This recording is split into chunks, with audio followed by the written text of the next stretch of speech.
지금 이 영상을 보고 계신 분들 아마 이런 생각 중이실 거예요. 지난주 그 엄청난 폭락 봤죠? 하룻밤 사이에 191억 달러가 청산됐어요. 코로나 때보다 10배 이상 큰 규모였습니다. 제 주변에도 청산당한 분들 정말 많았고 저 역시 상당한 손실을 봤어요. 그런데 지금 여러분이 가장 궁금해하실 게 뭘까요? 이게 끝인가? 아니면 진짜 불장이 시작되는 건가? 계좌에 남은 돈으로 다시 들어가야 하나? 아니면 완전히 손 떼야 하나? 비트코인은 10만 달러를 찍었다가 20%나 빠졌고 알트코인들은 70%에서 80%씩 폭락했어요. 솔직히 말씀드리면 저도 밤새 차트 보면서 정말 힘들었어요. 1억이라는 돈이 하룻밤 사이에 사라지는 걸 보면서 허무하기도 하고 화도 났죠. 그런데 이상하게도 한편으로는 과거 불장 때 그 느낌이 들더라고요. 매일 밤새 차트 보던 그때 말이에요. 구독 버튼 지금 눌러두시면 앞으로 이런 중요한 시장 분석을 계속 받아보실 수 있어요. 오늘은 여러분께 확실히 말씀드리고 싶어요.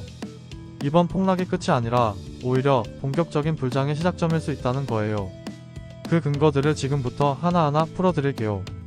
글로벌 분석 보고서와 최신 온체인 데이터 그리고 실제 시장에서 일어나고 있는 움직임들을 함께 살펴보겠습니다. 먼저 이번 폭락이 왜 일어났는지부터 정확히 짚고 넘어가야 해요. 원인은 명확합니다. 중국과 트럼프의 관세 전쟁이었어요. 중국이 히토류 수출을 제한한다고 발표했고 트럼프가 경고를 했죠. 그런데 중국이 이를 무시하고 11월 1일부터 수출을 통제한다고 하자 트럼프가 기존 관세에 플러스 100% 추가 관세를 때린 거예요. 그때부터 본격적으로 하락이 시작됐어요. 크립토뿐만 아니라 나스닥도 폭락했고 특히 미장이 마감되면서 비트코인 쪽에서 마지막 스퀴징까지 터졌습니다. 알트코인들은 비트보다 더 크게 하락했는데 그 이유는 거래소들의 교차 포지션에 연동된 담보 자산들이 자동으로 청산되면서 말도 안 되는 하락이 발생한 거예요. 리플 차트만 봐도 하룻밤 만에 60%가 하락했어요. 하필 이러한 관세 이슈가 신고점 부근에서 대부분의 사람들이 상승을 보는 눈먼 자리에서 더 큰 트리거가 되면서 대규모 청산이 일어난 거죠. 실제로 데이터를 찾아보니까 코로나 빔이 16억 달러였는데 이번엔 하룻밤 사이에 청산된 물량이 191억 달러래요. 10배 이상이에요. 제 주변에서도 많은 분들이 손실을 보거나 청산을 당하셨고 저 역시 꽤 큰 금액을 잃었습니다. 그런데 여기서 중요한 질문이 나와요. 그럼 이제 불장은 끝인가? 많은 분들이 걱정하실 텐데 저는 당연히 아니라고 생각해요. 왜냐하면 이슈에 의한 하락, 특히 정치 외교적인 뉴스에 의한 하락은 항상 회복을 해왔거든요. 좋아요 버튼 눌러주시면 더 많은 분들이 이 중요한 분석을 볼 수 있어요. 지난번에도 그랬잖아요. 트럼프가 당선되고 관세 이슈가 터질 때요. 당시에는 이거 진짜 끝이 아닌가 싶을 정도로 공포스러웠지만 결국 지나고 보면 작은 조정에 불과했어요. 이번에도 저는 크게 다르지 않다고 생각해요. 그런데 이번 하락의 규모나 청산 규모가 너무 큰 게 아니냐고 생각하실 수 있어요. 이 부분에 대해서 꼭 아셔야 할 중요한 이야기가 하나 있어요.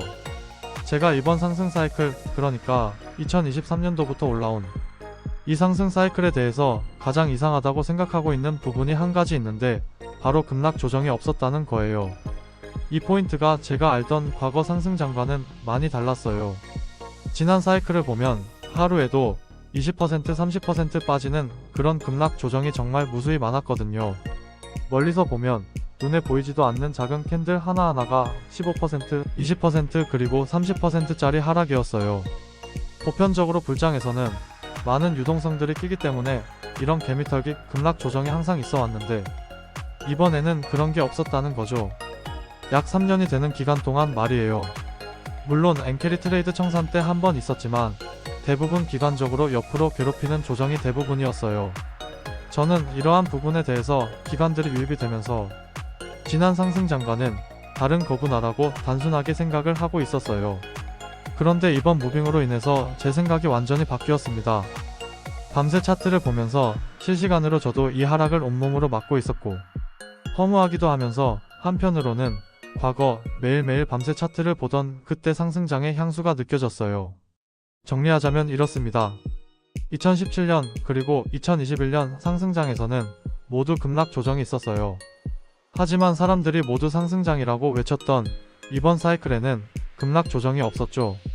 그런데 이번에 처음으로 하루 만에 약 20% 가까이 빠지는 조정이 나왔고, 저는 어쩌면 이제 본격적으로 불장이 시작된 게 아닐까 하는 생각을 해요.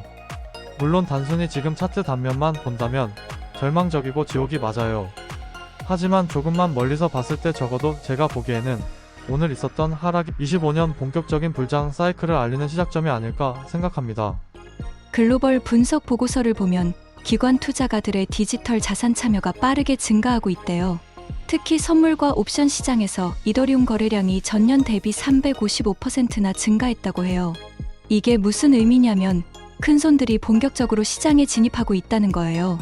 이제 차트를 간단히 볼 건데 사실 차트적인 작도나 기준들이 많이 무너진 상황이에요. 그래서 작도를 하기보다는 크게 두 가지를 봐야 될 것 같아요. 바로 거래량과 유동성입니다. 우선 첫 번째로 거래량이 터졌죠. 보통 차트적으로 변곡이 되는 자리에서 이런 식으로 거래량이 많이 터지곤 하는데 크게 스퀴징이 나면서 꼬리가 길게 달릴 경우에는 둘 중에 하나예요. 첫 번째는 이렇게 B자로 말아 올리거나 두 번째는 H자가 만들어지면서 한 번 더 꼬리 갭을 메우거나죠. 개인적으로는 저점이 지켜질 가능성이 더 높다고 보고 있지만 그럼에도 매매 기준으로 사용하기에는 그 퍼센티지가 너무 멀리 있어요. 두 번째로는 유동성을 볼 건데 굳이 차트를 볼 줄 모르더라도 모든 롱 포지션들이 청산됐다는 거 정도는 누구나 다 아는 사실이죠. 청산맵을 보면 비트뿐만 아니라 이더리움도 모든 롱 포지션 물량들이 깔끔하게 정리된 모습이에요. 그러면 롱 포지션들이 모두 털렸기 때문에 이제는 올라가야 되는 거 아니냐라고 단순하게 생각할 수도 있지만 반대로 어느 정도 롱 포지션이 있어야 상승할 동력이 있는 건데 그렇게 올릴 힘조차 지금은 없는 상황이기 때문에 오히려 한 번 더 힘없이 하락할 수도 있어요. 만약 한 번 더 하락한다면 그거는 마켓메이커가 만드는 하락이 아니라 진짜 차트에 힘이 없는 거겠죠. 그렇게 될 경우에는 옆으로 밀면서 회복의 기간이 조금 더 오래 걸릴 수도 있어요. 이런 부분에 대해서는 2023년도를 예시로 들면 좋을 것 같아요. 이때도 마찬가지로 급락 조정이 있었고 이후에 물론 큰 상승이 나왔지만 그 과정에서 이러한 급락을 회복하는데 분명히 기간이 많이 걸렸었어요. 이럴 가능성도 존재한다는 거죠. 결국 지금 상황에서 굳이 매매를 한다면 할 수 있는 매매는 이러한 저점을 스톱으로 잡는 롱 포지션 밖에 없는데 새벽에 이런 저점을 운 좋게 지정가로 잡은 게 아니라면 굳이 지금 자리에서 롱을 잡는 건 제가 보기에 조금 리스키하다고 생각해요. 왜냐하면 이 꼬리가 짧아 보여도 거진 8%짜리 꼬리죠. 그래서 저는 적어도 한 번 더 빠지는 무빙에 대해서 반드시 경계가 필요하다고 생각하고 굳이 매수를 받고자 한다면 이러한 H자 눌림을 기다리면서 손절을 감당할 수 있는 자리에서 롱 포지션에 트라이하는 게 합리적이라고 생각해요. 하지만 반대로 꼬리를 채운다면 한 번 더 하락하거나 힘을 잃고 옆으로 뺄 가능성도 존재하기 때문에 여러모로 지금은 좀 애매한 상황이라고 생각합니다. 그래서 저는 그냥 매매를 최대한 당분간 안 하는 게 좋다고 생각해요.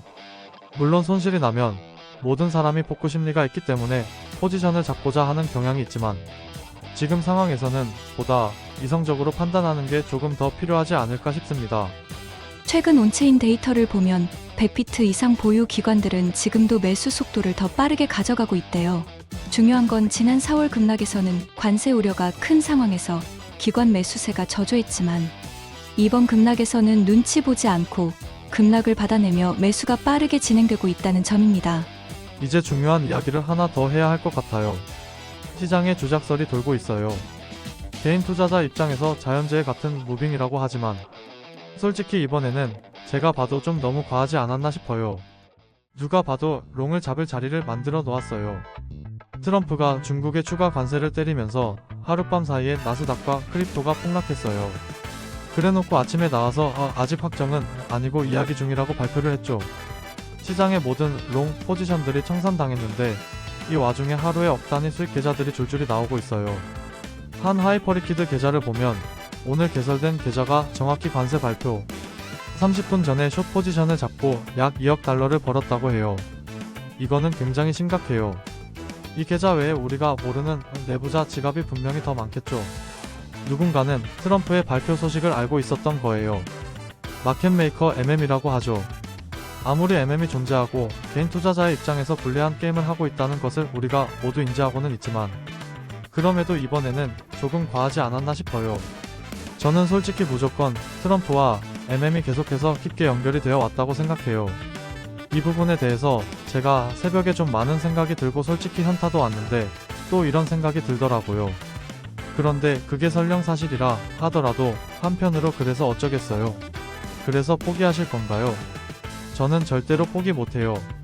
저는 무슨 일이 있어도 이 시장에서 끝을 볼 생각이고, 설령 제가 어젯밤 전 재산을 날렸더라도 저는 아마 포기를 안 했을 거예요. 올바른 방향과 목표를 가지고 있다면 이러한 이벤트는 사소해요. 이럴 때일수록 우리가 해야 되는 건 내가 할 수 있는 것과 없는 것을 구분하고 통제할 수 없는 부분을 받아들이고 올바른 방향으로 꾸준히 정진하는 것 외에는 방법이 없다고 생각해요. 올바른 방법이 뭘까요? 여러분들도 모두 알고 있어요. 올바른 방법이란 칼 손절하기, 풀 베팅하지 않기, 고배치지 않기, 기준 원칙 지키기 이런 사소한 것들이에요. 저는 올바른 방향으로 나아가면 결국 굴곡이 있더라도 마치 비트코인처럼 계속해서 우상향을 한다고 믿고 있고, 오늘과 같은 이런 하락은 우리 계좌의 상승 사이클 중에서 잠깐 있었던 조정일 뿐이라고 생각해요.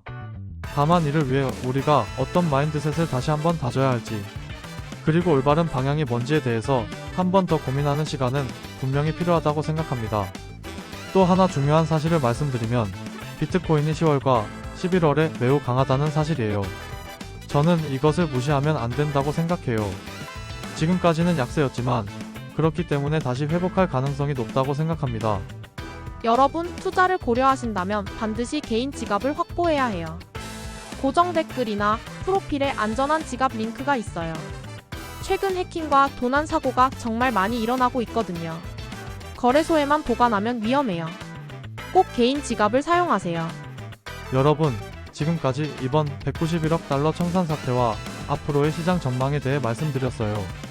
다시 한번 요약하자면 이번 급락은 정치적 이슈에 의한 것이고, 이런 하락은 항상 회복해 왔어요. 또한 과거 불장에서 늘 있었던 급락 조정이 이번에 처음 나왔다는 점에서 오히려 본격적인 불장의 시작일 수 있다고 봐요. 기관들의 매수세가 이번에는 눈치 보지 않고 들어오고 있고, 모든 롱 포지션이 청산된 지금이 오히려 바닥일 가능성이 높아요. 물론 한 번 더 하락할 수 있지만 멀리서 보면 이건 큰 상승 앞의 조정일 뿐이에요. 댓글로 여러분이 지금 가장 기대하는 코인이나 보유 중인 코인을 남겨주세요. 또 이번 급락에서 어떤 경험을 하셨는지도 공유해주시면 다른 분들에게 큰 도움이 될 거예요.